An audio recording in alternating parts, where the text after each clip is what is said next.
கர்த்தருடைய பசுத்த நாமத்திற்கு மகிமை உண்டாவதாக.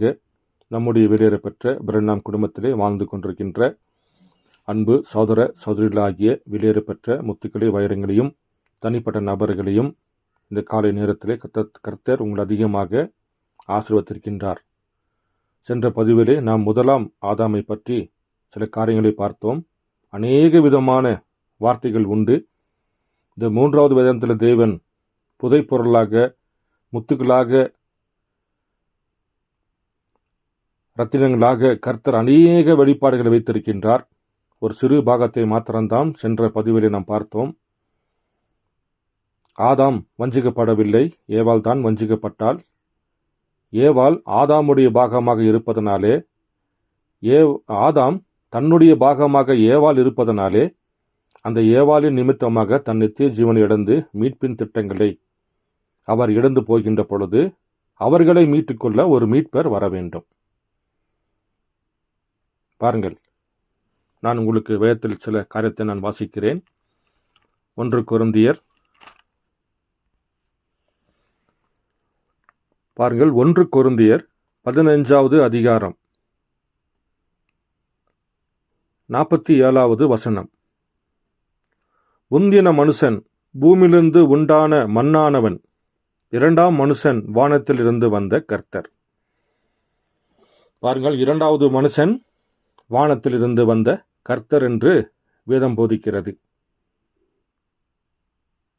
ஆனால் 45வது வசனத்திலே அந்தப்படியே முந்தின மனுஷனாகிய ஆதாம் ஜீவாத்மானான் என்று எழுதியிருக்கிறது. பிந்தின ஆதாம் உயிர்ப்பிக்கிற ஆவியானவர். ஆனால் 47 வசனத்திலே முந்தின மனுஷன் பூமியிலிருந்து உண்டான மண்ணானவன், இரண்டாம் மனுஷன் வானத்திலிருந்து வந்த கர்த்தர். பாருங்கள், அப்போ இந்த இரண்டாவது மனுஷன் பூமியிலே வெளிப்படுகின்ற பொழுது அது கர்த்தர் என்று வேதம் போதிக்கிறது. அப்போ இரண்டாவது ஆதாமாக வெளிப்படுகின்ற பொழுது தேவன் தன்னுடைய ஆவியை, பாருங்கள், தன்னுடைய ஆவியை அவர் கண்ணின் வயிற்றிலே மரியாளுடைய கருப்பையிலே ஊற்றுகின்ற பொழுது, பாருங்கள், பசுத்த ஆவினாலே மரியாள் கர்ப்பத்தரிக்கின்றாள். ஆனால் பூமியிலே ஒவ்வொருத்தரும் ஒரு குமாரனோ ஒரு குமாரத்தையோ பெற்றெடுக்க வேண்டும் என்றால் தாய் தகப்பன் மூலியமாக இனச்சேர்க்கையில்தான் எல்லாருமே பிறந்திருக்கிறோம். ஆனால் இயேசு கிறிஸ்து பிறக்கின்ற பொழுது அவர் இரண்டாம் ஆதாமாக இருப்பதனாலே முதலாம் ஆதாமும் ஏவாளும் இனச்சேர்க்கை இல்லாமல் இருந்த அவர்கள், இனச்சேர்க்கையிலே பிறக்காத அவர்கள் இனச்சேர்க்கையின் மூலியமாக பாவம் செய்கின்ற பொழுது அந்த இனச்சேர்க்கை இல்லாத சிருஷ்டிக்க பண்ணப்பட்டவர்களுடைய பாவத்தை மன்னிப்பதற்கு இனச்சேர்க்கை இல்லாமல் சிருஷ்டிக்கப்பட்ட ஒரு மனிதன் பூமிக்கு வர வேண்டும் என்று வேதம் போதிக்கிறது. ஏனென்றால் மீட்பின் திட்டங்களை அவர் மீட்டுக்கொள்ள வேண்டும். முதலாம் ஆதாமும் இழந்து போனதை அவர் மீட்டுக்கொள்ள வேண்டும் என்றால் இரண்டாம் ஆதாமும் ஆணும் பெண்ணுமாகத்தான் பிறக்க வேண்டும். முதலாம் ஆதாமும் ஆணும் பெண்ணுமாகத்தானே இருந்தார். அதே போல இரண்டாவது ஆதாமு பாருங்கள், ஆணு பெண்ணுமாகத்தான் இருக்கிறார். அப்ப இரண்டாம் ஆதாமு பூமியில பிறக்கின்ற பொழுது வேத வார்த்தைகள் நமக்கு என்ன சொல்லுகிறது என்பதை பற்றி நான் கொஞ்சம் வாசிக்கிறேன். ஏசாயா புஸ்தகம் 9வது அதிகாரம் 6வது வசனம். நமக்கு ஒரு பாலகன் பிறந்தார், நமக்கு ஒரு குமாரன் கொடுக்கப்பட்டார். பாருங்கள், இங்கே 2 விதமான தன்மைகளை வெளிப்படுத்துகிறது. நமக்கு ஒரு பாலகன், ஒரு குழந்தையாக ஒருவர் பிறக்கின்றார். நமக்கு ஒரு குமாரன் கொடுக்கப்பட்டார். கர்த்தர்த்துவம் அவர் தோளின் மேலே இருக்கும். அவர் நாமம் அதிசயமானவர், ஆலோசனை கர்த்தர், வல்லமையுள்ள தேவன், நித்திய பிதா, சமாதான பிரபு. அப்ப நமக்கு ஒரு பாலகன் பிறந்தார் என்பது இரண்டாவது ஆதாமாகவும், நமக்கு ஒரு குமாரன் கொடுக்கப்பட்டார் என்பது மூன்றாவது ஆதாமாகவும் இருக்கிறது. ஏனென்றால் எப்பொழுதுமே தேவன் தனது திட்டங்களை 3இல் அவர் பரிபூர்ணப்படுத்திக் கொள்கின்றார், 2 அல்ல.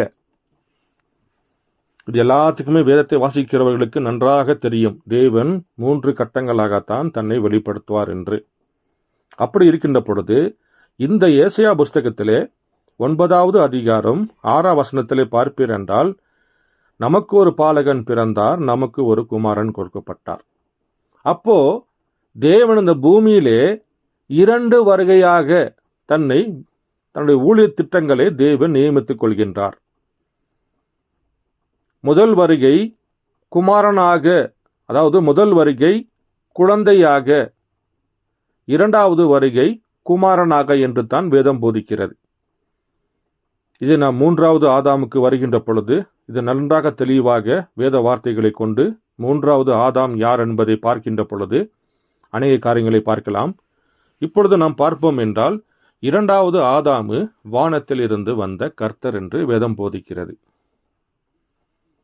அப்போ இந்த முதலாம் ஆதாம் செய்த பாவத்தின் நிமித்தமாக முதலாம் ஆதாம் இணை சேர்க்கை இல்லாமல் வார்த்தையினால் சிருஷ்டிக்க பண்ணப்பட்ட ஆதாமும் ஏவாளும் இதை புசிக்கும் நாளிலே சாகவை சாவா என சொல்லுகின்ற பொழுது அவர்கள் இரத்த சம்பந்தப்பட்ட பாவத்துக்குள்ளே சென்று விட்டார்கள். அந்த இரத்த சம்பந்தப்பட்ட பாவத்தின் நிமித்தமாக தேவன் இரத்தம் சிந்த வேண்டியதாக இருந்தது. இயேசு கிறிஸ்து வரும் வரைக்கும் ஒன்றும் அறியாத ஆடுகளை கொண்டு அவர்கள் அடித்தார்கள். மனிதன் செய்கிற பாவத்துக்கு ஒரு ஆடு அடிக்கப்பட்டது. ஆனால் அந்த மனிதனோ அந்த ஆடை பலி கொடுத்து விட்டு அவன் மனம் திரும்பாமல் தன் இதயத்தில் வேதனைப்படாதபடிக்கு அவன் மனம் திரும்பாத ஒரு வாழ்க்கையை அவன் வாழ்ந்து கொண்டிருந்தான். இந்த வருடம் ஒருவன் தன் குடும்பத்திற்காக தனக்காக ஒரு 2 ஆடை வெட்டுவான் என்றால், அடுத்த வருகின்ற பொழுது பாவ நிவாரண பலி வருகின்ற பொழுது பார்ப்பீர் என்றால், அடுத்த வருடம் அவன் ஆடுகளை எண்ணிக்கை தாசியாக மாறுகிறது. ஏன்னா பாவங்கள் இன்னும் அதிகமாக மாறுகிறது. அவன் தன் பாவத்துக்கு மனம் திரும்ப முடியவில்லை.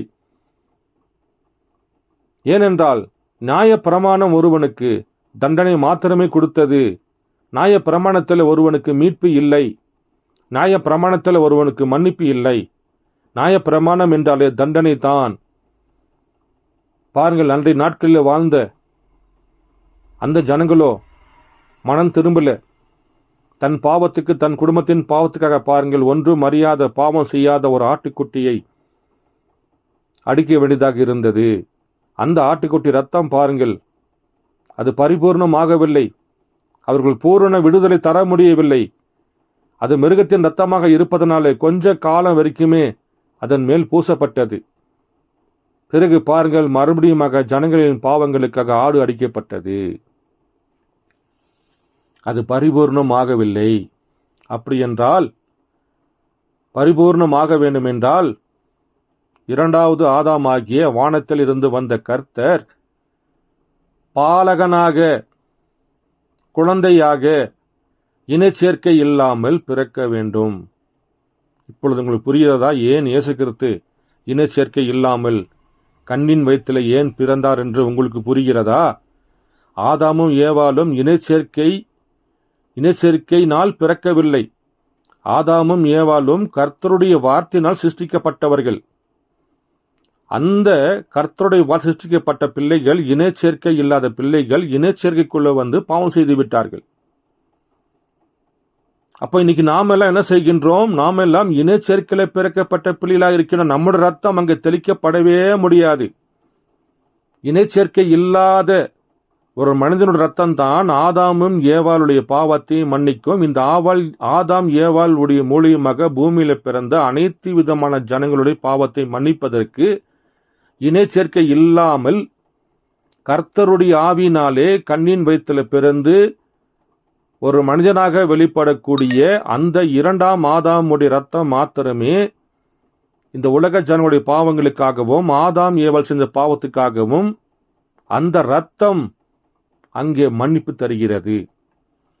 அதனால் தங்க இயேசு கிறிஸ்து யெகோவா தேவன் லோகோஸ் பரிசுத்த ஆவியினாலே கர்ப்பம் தெரித்து பாருங்கள் பூமியில பிறக்கின்றார்.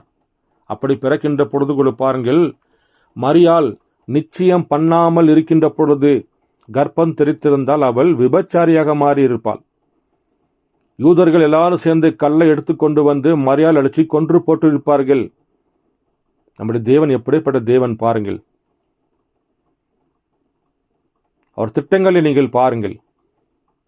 யோசேப்புக்கு நியமிக்கப்பட்ட பிறகு மரியாள் யோசேப்புடைய சொந்தமாக மாறுகின்றாள்.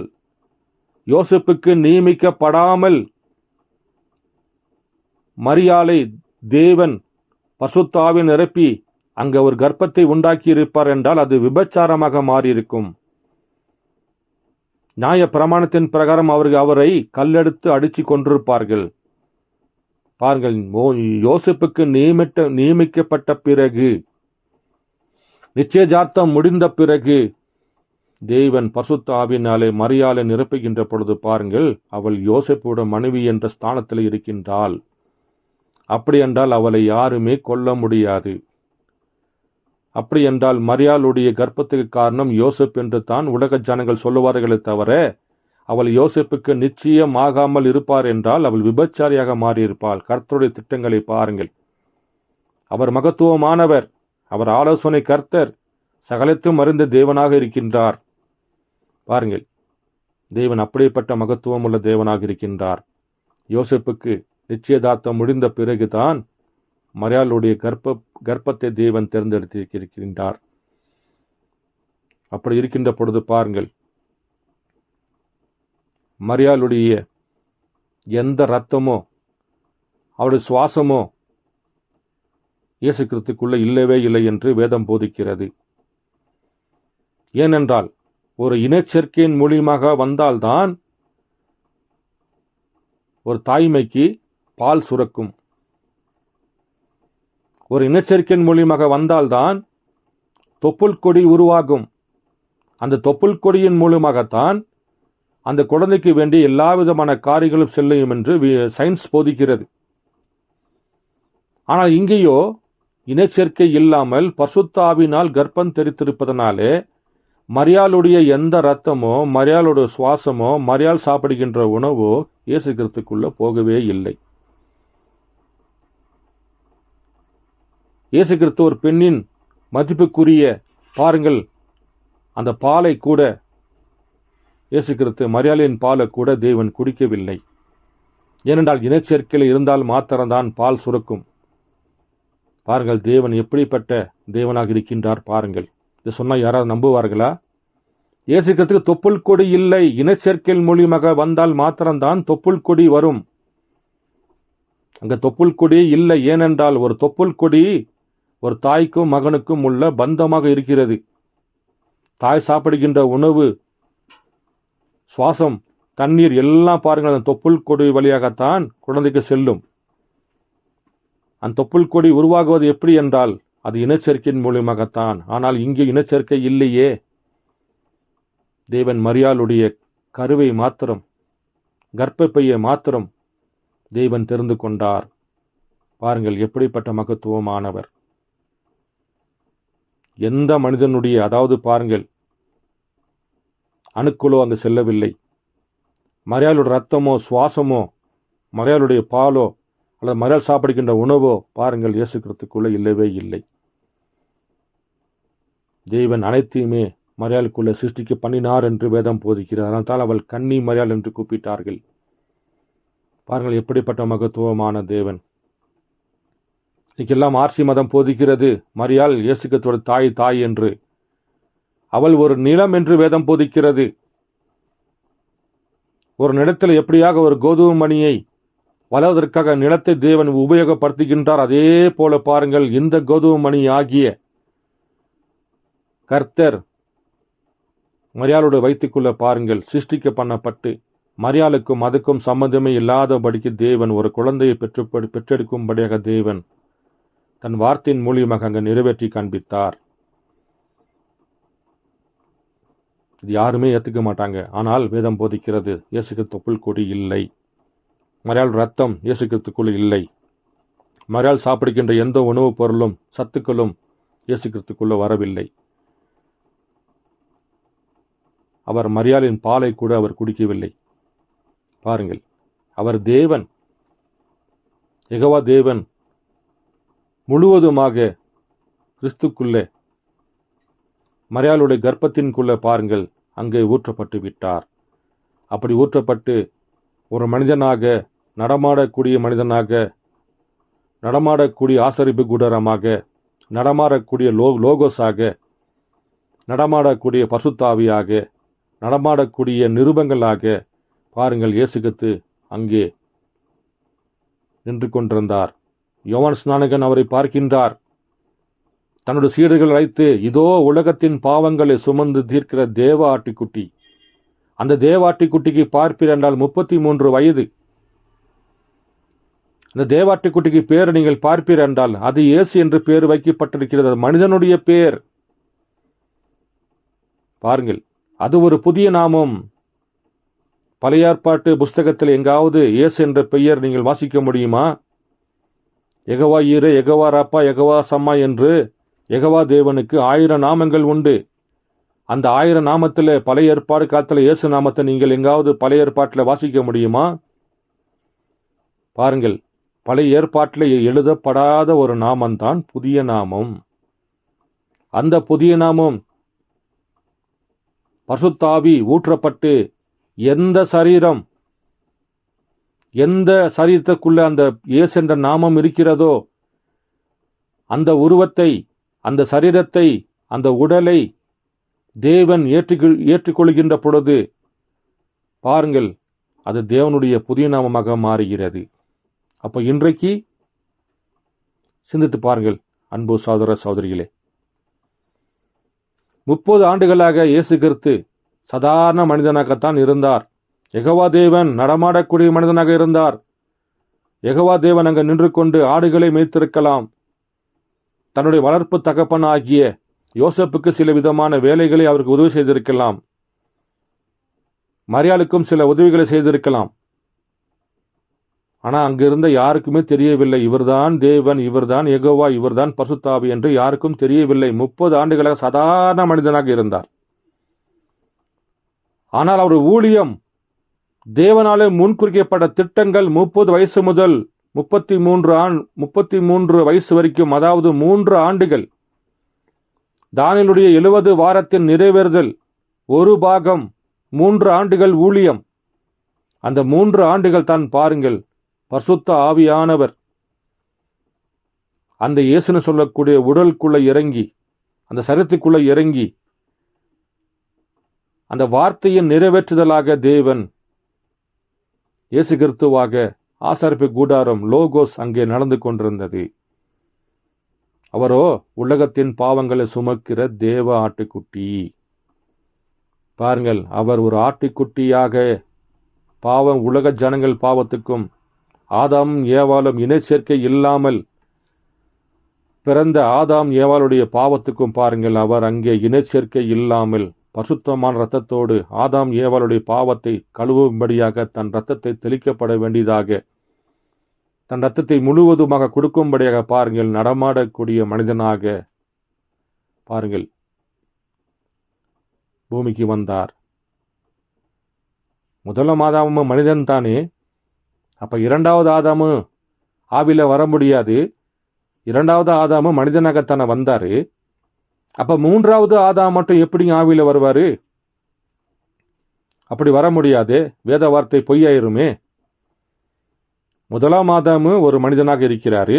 2வது ஆதாமு வானத்திலிருந்து இறங்கி வந்த கர்த்தர் இயேசு கிறிஸ்து ஒரு மனிதனாக இருக்கின்றாரு.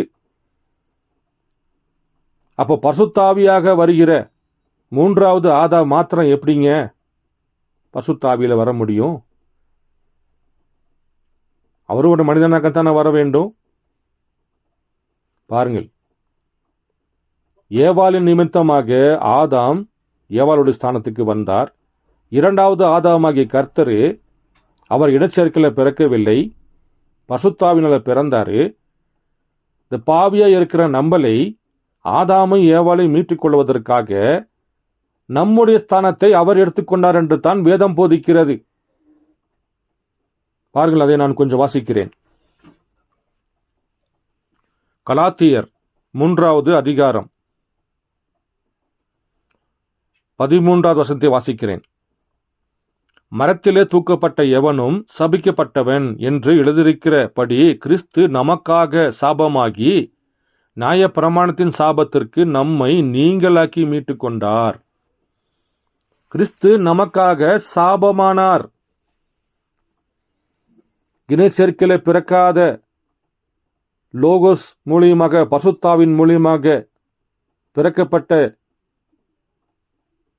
இயேசு கிறிஸ்துவாக நடமாடக்கூடிய நிர்மமாக வெளிப்பட்ட யெகோவா தேவன் இயேசு என்று நாமத்தை கொண்ட ஒரு நடமாடக்கூடிய மனிதனுக்குள்ள தன்னை வாவியை ஊற்றப்பட்டு அந்த மனிதனுடைய நாமத்தை தன்னுடைய புதிய நாமமாக ஏற்றுக்கொண்டு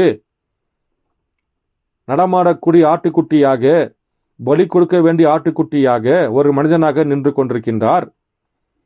அவர் யெகோவா தேவன் லோகோஸாக நின்று கொண்டிருக்கின்றார். அவர் எதற்காக வந்தார்? தன்னுடைய இரத்தத்தை சிந்தும்படியாக, தன்னுடைய ஜீவனை கொடுக்கும்படியாக. எதற்காக?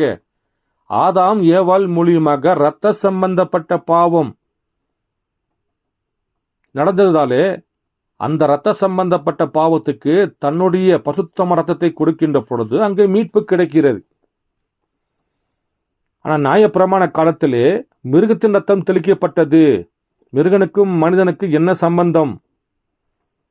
மிருகத்தின் ரத்தம் மனிதனுடைய பாவங்களை மூட முடியுமா? பரிபூர்ணப்படுத்த முடியுமா? மீட்பு தர முடியுமா? மீட்பு தர முடியாது. அப்ப இரண்டாவது ஆதாம், முதலாம் ஆதாம் ஏவாளும் இனச்சேர்க்கையில பிறக்கவில்லை. இரண்டாவது ஆதாமாகிய இயேசு கிறிஸ்துவும் இனச்சேர்க்கையில பிறக்கவில்லை. முதலாம் ஆதாமும் ஆணும் பெண்ணுமாக இருந்தார். விலா எலும்பை எடுத்து ஏவாளை சிருஷ்டிக்க பண்ணினார். அதே போல இரண்டாம் ஆதாம் எப்படி பிறக்க வேண்டும்? ஆணும் பெண்ணுமாகத்தான் பிறக்க வேண்டும். பாருங்கள், அவருக்குள்ளே ஆணும் பெண்ணும் இரண்டு விதமான திட்டங்களும் பாருங்கள் இயேசு கிறிஸ்துக்குள்ள இருந்ததாக வேதம் போதிக்கிறது. பாருங்கள், இரத்தம் சிந்துவதற்காக, தன் ஜீவனை கொடுப்பதற்காக, தேவகுமாரனாக லோகோஸாக பிறந்த அவரு ஆதாம் ஏவாள் செஞ்ச பாவத்துக்கும், ஆதாம் ஏவாள் மூலியமாக பூமியில பிறக்கப்பட்ட ஒவ்வொரு சகோதர சகோதரியுடைய பாவங்களுக்கும் மன்னிக்கப்படுவதற்காக, அவர் நம்முடைய பாவங்களை மன்னிப்பதற்காக கிறிஸ்து நமக்காக சாபமானார். மரத்தில் ஏற்கப்பட்ட எந்த மனிதனும் சபிக்கப்பட்டவன். பாருங்கள், நம்முடைய ஸ்தானத்தை ஏற்றுக்கொண்டார். ஆதாமும் ஏவாளுடைய ஸ்தானத்தை அவர் ஏற்றுக்கொண்டார். சபிக்கப்பட்ட பிள்ளைகளாகத்தான் பூமிக்கு தேவன் அனுப்பி வைத்தார். நித்திய ஜீவனை இழந்த பிள்ளைகளாய், மரணத்தை நோக்கி செல்கிற பிள்ளைகளாய் தான் தேவன் ஆதாமு ஏவாளையும் பூமியில கொண்டு வந்து வைத்தார். அந்த இடத்துக்கு பாருங்கள் தேவன் வருகின்றார். ஒரு பாவியான ஸ்தானத்திற்கு, ஒரு சபிக்கப்பட்டவன் ஸ்தானத்திற்காக பாருங்கள் இயேசு கிறிஸ்து வருகின்றார். எதற்காக? அந்த இடத்துக்கு வந்தால்தான் தேவன் ஆதாமையும் ஏவாளையும், அந்த ஆதாம் ஏவாள் மூலியமாக பிறக்கப்பட்ட ஒவ்வொரு மனிதனையும் மீட்டுக் கொள்ள வேண்டும் என்றால் இயேசு கிறிஸ்து பாருங்கள், லோகோஸ் யெகோவா தேவன் மனிதனுடைய பாவி என சொல்லக்கூடிய ஸ்தானத்துக்கு தன்னை ஒப்புக் கொடுக்கின்றார்.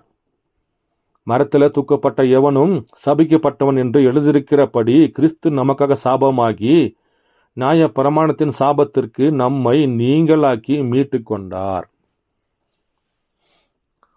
அன்பு சகோதர சகோதரிகளே, தேவனுடைய திட்டங்களை நீங்கள் பாருங்கள். சபை ஸ்தாபனங்கள் 1000 போதிக்கலாம். அது மனிதனுடைய கோட்பாடாக இருக்கிறது, சபையுடைய கோட்பாடுகளாக இருக்கின்றது, பாரம்பரியங்களாக இருக்கிறது, சடங்காச்சாரமாக இருக்கிறது. தேவனை ஒருவன் அறிய வேண்டும் என்றால் அவன் தேவனுடைய வார்த்தைக்குத்தான் வர வேண்டும். கிறிஸ்துவை நீங்கள் வார்த்தையில தான் தேட முடியும். கிறிஸ்துவை நீங்கள் வார்த்தையில தான் சந்திக்க முடியும். தேவனுக்கும் உங்களுக்கும் உள்ள தனிப்பட்ட உறவே, இண்டிவிஜுவல் காலிங் தான் மாத்திரமே நீங்கள் மனவாட்டியாக மாற முடியுமே தவிர எந்த சபை ஸ்தாபன கோட்பாடுகளோ, எந்த மனிதனுடைய ஞானமோ, ஞானஸ்தானத்தை எடுப்பதனாலேயோ, ராபோஜனம் பெறுவதனாலேயோ, இயேசுகிறிஸ்து நாமத்திலோ, பிதாகுமார் நாமத்திலோ, சாராயன் ரோஜாவோ, லில்லி புஷ்பனா எந்த நாமத்தில் எடுத்தாலும் பாருங்கள் நித்திய ஜீவனுக்கும் அதுக்கும் சம்மதம் இல்லை என்று அவர் எபிரேயர் புஸ்தகம் 5ஆம் அதிகாரத்தில் அவர் பேசுகின்றார். பாருங்கள், உங்களுக்கும் தேவனுக்கும் உள்ள உறவுதான் நித்திய ஜீவன். அதுதான் மறுபடியும் பிறத்தல், அதுதான் ரிப்பன்டன் என்று தேவன் சொல்லுகின்றார். பாருங்கள், தாயின் கருவுக்குள்ள இருக்கின்ற பொழுது அவன் மரணத்துக்கென்று நியமிக்கப்படுகின்றான். அவன் நித்திய ஜீவனை பெற வேண்டும் என்றால் மறுபிறப்பு அடைய வேண்டும். அவன் மறுபடியும் பிறக்க வேண்டும். அவன் ஆவிக்குரிய பிறப்பில் அவன் பிறக்க வேண்டும் என்று தான் வேதம் போதிக்கிறது. என் அன்பு சகோதர சகோதரிகளே, பாருங்கள், இயேசு கிறிஸ்து வருகின்ற பொழுது ஆதாம் ஏவாள் செஞ்ச பாவத்தின் நிமித்தமாக அது இரத்த சம்பந்தப்பட்ட பாவமாக இருப்பதனால தான் இயேசு கிறிஸ்து ரத்தம் சிந்த வேண்டியதாக இருந்தது. அந்த இரத்தம் எந்த மனிதனுடைய இரத்தமாக இல்லாதபடிக்கு தேவன் தாயின் கருவுக்குள்ளேயே அந்த கருப்பையை மாத்திரம் எடுத்துக்கொண்டு தேவன் எல்லாவற்றையும் அதிலே ஊற்றிவிட்டார், சிருஷ்டிக்க பண்ணி வைத்து விட்டார். ஆனால் அவர் ஒரு நடமாடக்கூடிய மனிதனாக நின்று கொண்டிருக்கின்ற பொழுது அந்த உருவத்துக்கு இயேசு என்று பெயர்.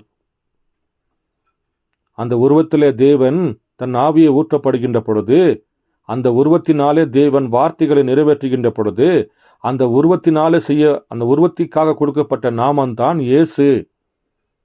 எல்லா விதமான ஊழியத்தை முடித்த பிறகு அந்த நாமம், அந்த இயேசு என்ற நாமம் யெகோவா தேவனுடைய புதிய நாமமாக மாறுகிறது. ஏனென்றால் அந்த சரீரத்துக்குள்ள தேவன் வாசம் செய்து விட்டார்.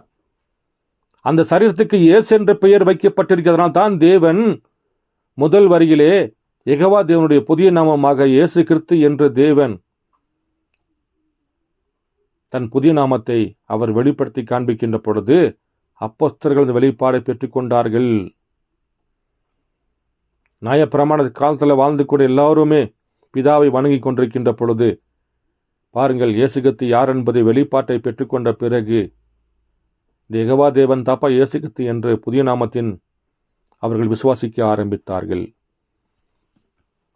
என் அன்பு சகோதர சகோதரியிலே, பார்ப்பீரென்றால் அதே தேவன் இரண்டாவது வருகையிலே வருகின்ற பொழுது அந்த இரண்டாவது வருகையிலே தன்னுடைய ஊழியத்தை இந்த பூமியில நிறைவேற்றும்படியாக அவர் வருகின்ற பொழுது முதலாம் ஆதாமாகிய அவன் இழந்து போனதை இரண்டாம் ஆதாமாக இயேசு கிறிஸ்து வந்து மீட்கின்ற பொழுது அந்த இரண்டாம் ஆதாமை ஒரு நடமாடக்கூடிய மனிதனாக வைத்துக்கொண்டு அந்த இரண்டாம் ஆதாமுடைய நாமத்தை, பெயரை அவர் அந்த புதிய நாமம் ஏற்றுக்கொண்டார். அதே போல மறுபடியும் பரிசுத்த ஆவியாக வருவேன்னு சொல்லுகின்றவர் இரண்டாவது வருகையிலே வருகின்ற பொழுது அவருக்கென்று ஒரு சரீரம் எடுத்துக்கொள்வாரே, அவருக்கென்று ஒரு உருவத்தை எடுத்துக்கொள்வாரே, அவருக்கென்று ஒரு மனிதனை எடுத்துக்கொள்வாரே, அந்த மனிதனுக்கென்று தேவன் ஒரு பெயரை வைப்பாரே, அந்த சரீரத்தின் மூலியமாக தேவன் நின்று கொண்டு இரண்டாவது ஆதாரமாக இயேசு கிறிஸ்துவின் மூலம் எப்படிப்பட்ட வார்த்தையை நிறைவேற்றி காண்பித்தாரோ அதே போல இரண்டாவது வருகையில் வருகின்ற பொழுது தேவன் வார்த்தையை நிறைவேற்றுகின்ற பொழுது அந்த சரீரத்தை தான், அந்த சரீரத்துக்கு வைக்கப்பட்ட நாமத்தை தான் தேவன் இந்த கடைசி நாட்களிலே நித்திய நாமமாக, அந்த நாமம் 7 இடிகளிலே வெளிப்படும் என்று வேதம் போதிக்கிறதே. பாருங்கள், அந்த நாமம் என்ன நாமமாக இருக்கிறது? பாருங்கள், அது மரியன் பிரண்ணாமாக இருக்கிறது. இது நன்றாக உங்களுக்கு புரியும் என்று நான் விசுவாசிக்கிறேன். ஏன்னா இது கர்த்தருடைய வார்த்தை. பாருங்கள், அவர் முதல் வரிகளே வருகின்ற பொழுது எந்த சரீரத்தை எடுத்துக்கொண்டாரோ அந்த சரீரத்துக்கு ஒரு நாமத்தை வைக்கின்றார். அது இயேசு என்ற பெயராக இருக்கிறது. அந்த நாமத்தையே தேவன் புதிய நாமமாக ஏற்றுக்கொண்டார். அதே போல இரண்டாவது வரிகளே வருகின்ற பொழுது தேவனுடைய திட்டங்கள் பூமியில வார்த்தை நிறைவேற்றும்படியாக ஒரு மனிதனை தெரிந்து கொள்கின்றார். அந்த மனிதன் மூலியமாக தேவன் இயேசு கிறிஸ்து போலவே அதிகமான காரியங்களை செய்ய வைக்கின்றார். மரித்தவர் உயிர்ப்பிக்கின்றார், குருடனை பார்க்க வைக்கின்றார், முடவன் நடக்க வைக்கின்றார், அணிலே வராத இடத்துல சிருஷ்டிக்க பண்ணுகின்றார், தலைக்கு மேல் அக்னிஸ்தம்பம், தோல் மேல் அக்னிஸ்தம்பம், இப்படியாக தேவன் அநேக விதமான அடையாளத்தை காண்பித்து எந்த சரீரத்தின் மூலியமாக, எந்த மனிதன் மூலியமாக தேவன் தன்னுடைய வார்த்தையை நிறைவேற்றி வைக்கிறாரோ அந்த சரீரத்தின் நாமத்தை தேவன் மறுபடியுமாக இரண்டாவது வருகையிலே வருகின்ற பொழுது ஒரு புதிய நாமத்தை தெரிந்து கொள்கின்றார். இது அநேகருக்கு புரியவில்லை. ஏனென்றால் அவர்கள் வேத வார்த்தைக்கு வருவதில்லை, அவ்விசுவாசிகளாக இருக்கின்றார்கள். கர்த்தருடைய திட்டங்களை அறிந்து கொள்ள வேண்டும் என்றால் நீங்கள் வேத வார்த்தைக்கு தான் வர வேண்டும், சபை கோட்பாடுக்கு அல்ல, மனிதன் ஞானத்துக்கு அல்ல. பாருங்கள், தேவன் தான் தெரிந்து கொள்ளப்பட்ட முன்குறிக்கப்பட்ட பிள்ளைகளுக்கு மாத்திரமே தன்னை வெளிப்படுத்துவதாக தேவன் சொல்லுகின்றார். பாருங்கள், இப்பொழுது நாம் அறிந்து கொண்ட இந்த வார்த்தையின் பிரகாரம் இயேசு கிறிஸ்து எதற்காக பூமிக்கு வந்தார்? தன் ஜீவனை கொடுப்பதற்காக. பாருங்கள், ஆதாம் ஏவாள் நிமித்தமாக பிறக்கப்பட்ட ஒவ்வொரு பிள்ளைகளும் சாபமாகி கர்த்தருக்கு அருவருப்பான வழியிலே அவர்கள் பிறந்து பூமியிலே வாழ்ந்து கொண்டிருக்கின்றார்கள். அவர்களை மீட்டுக்கொள்ள தன்னுடைய இரத்தத்தை கொடுத்து அவர் மனிதனுடைய ஸ்தானத்தை, என்னுடைய ஸ்தானத்தை அவர் எடுத்துக்கொண்டார், நம்முடைய ஸ்தானத்தை அவர் எடுத்துக்கொண்டார். தேவகுமாரன் பாவியாக மாறினார். தேவகுமாரன் சபிக்கப்பட்டவராக சிலுவையில் அடிக்கப்பட்டார். ரொம்ப கீழ்த்தரமான மனிதன் தான் சபிக்கப்பட்டவன். அப்படிப்பட்ட மனிதனை சிலுவையில் அடிப்பார் என்று புராணங்கள் போதிக்கிறது. ஒரு சபிக்கப்பட்டவன் அவன் மாத்திரம்தான் சிலுவையில் அடிக்கப்பட முடியும் என்று வேதம் போதிக்கிறது. பாருங்கள், உங்களையும் என்னை மீட்டுக் கொள்ளத்தக்கதாக 2ஆம் ஆதாமாக வெளிப்பட்ட இயேசு கிறிஸ்து. பாருங்கள், வார்த்தையை பாருங்க. பிதாவினால், பிதா அனுப்பினவரை தான் நான் வந்திருக்கின்றேன். வார்த்தை என்ன போகிறது? வார்த்தையை நிறைவேற்ற வந்திருக்கின்றேன். என் கிரிகளாவது பார்த்து என் விசுவாசி என்று தேவன் அங்கு நின்று கொண்டு சத்தம் போட்டுக் கொண்டிருந்தார். ஜனங்கள் யாருமே அவரை விசுவாசிக்கவில்லை. ஏனென்றால் மோசேயின் பிரமாணம் போதிக்கிறது, என்னை இல்லாமல் உங்களுக்கென்று ஒரு தேவனை நீங்கள் தெரிந்து கொள்ள வேண்டாம் என்று. அப்படி வேதம் போதிக்கிறது. அப்படி இருக்கின்ற பொழுது யூதனுடைய ராஜாவாக நீங்கள் வருகின்ற பொழுது நாங்கள் எப்படி உங்களை ஏற்றுக்கொள்ள முடியும் என்று தான் இயேசு கிறிஸ்து அவர்கள் மறுதலித்தார்கள். அதே போல இன்றைக்கும் அதேதான். அன்பு சகோதர சகோதரர், தேவன் தன் திட்டங்களை 3ஆக பிரிக்கின்றார். பிதா, குமாரன், பசுத்தாவி என்று தேவன் 3 கட்டங்களாக பிரிக்கின்றார். அப்படி பிரிக்கின்ற பொழுது தேவன் 3 கட்டங்களாக தேவன் மனிதனாக வெளிப்படுகின்றார். முதலாதாம் யாருங்க? முதலாம் ஆதாம் யாராக இருக்கிறார்? குட்டி தேவனாக இருக்கின்றார். அவர் யாருக்காக இழந்து போனார்? ஏவாளுக்காக இறந்து போனார். 2ஆம் ஆதாம் இயேசு கிறிஸ்து வந்து என்ன செய்தார்? அவரும் அதே தான்.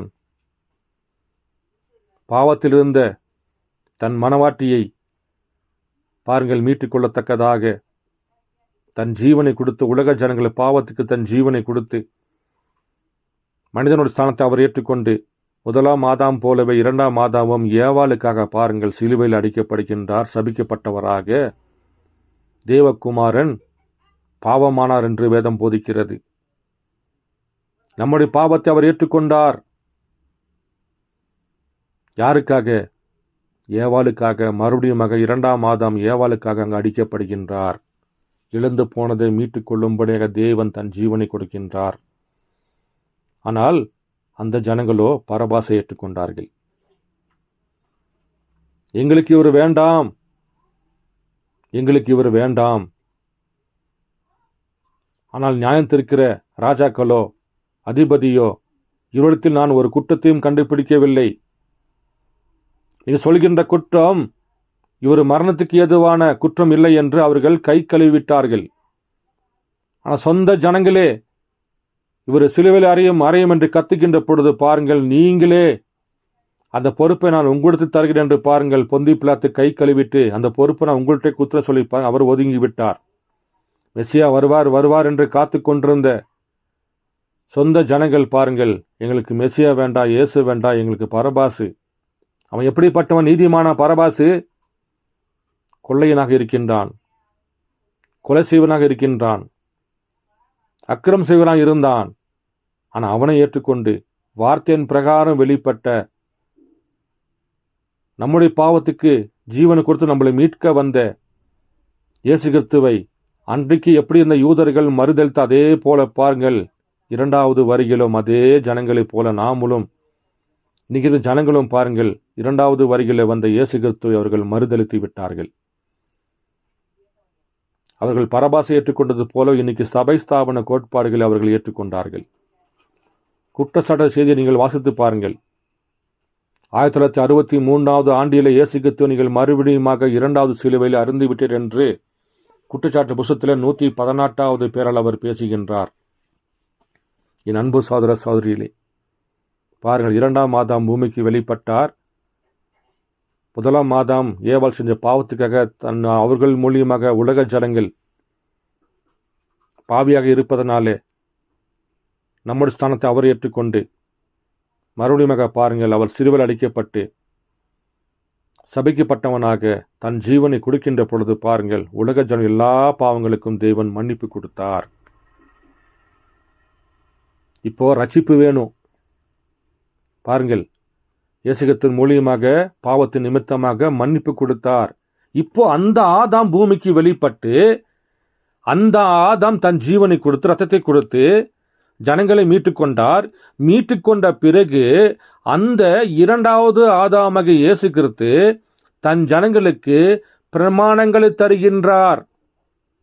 அந்த ஜனங்களுக்கு வார்த்தையை தருகின்றார். இப்படி வாழ்ந்தால்தான் நீங்கள் நித்திய ஜீவனை பெற முடியும் என்று இந்த 2வது ஆதாம் மீட்பின் திட்டங்களை கையிலே எடுத்து விட்டார். பரலோகம் அவரை ஏற்றுக்கொள்ளவில்லை. தேவகுமாரனாக பிறந்த நீ சபிக்கப்பட்டவனாக கல்வாரி சிலுவையிலே அடிக்கப்பட்டு விட்டாய் என்று பரலோகமும் அவரை ஏற்றுக்கொள்ளவில்லை. பூமியும் எங்களுக்கு பரபாஸ்தான் வேண்டும் என்று இயேசு கிறிஸ்து சிலுவை அறைந்து விட்டார்கள். அவர் வானத்துக்கும் பூமிக்கும் மத்தியஸ்தராக சிலுவையிலே தொங்கிக் கொண்டிருந்தார். அவருடைய பாதம் பூமியிலே படவில்லை. அவருடைய தலையும் பாருங்கள் பரலோகம் செல்லவில்லை. அவர் மத்தியஸ்தராக, பரலோகம் அவரை வெறுத்து விட்டது, பூமியும் அவரை வெறுத்து விட்டது. உயிர்த்தெழுதல் சாட்சியம் என்ற செய்தியில் நீங்கள் வாசிக்கலாம். நிச்சயமாக அடுத்த பதிவில் அதை நான் வாசிக்கின்றேன். கர்த்தர் உங்களோடு இருப்பாராக. அநேக விதமான காரியங்கள் உண்டு. நாம் அடுத்த பதிவிலே பார்க்கலாம். கர்த்தர் உங்களோடு இருக்கிறார். ஆமேன்.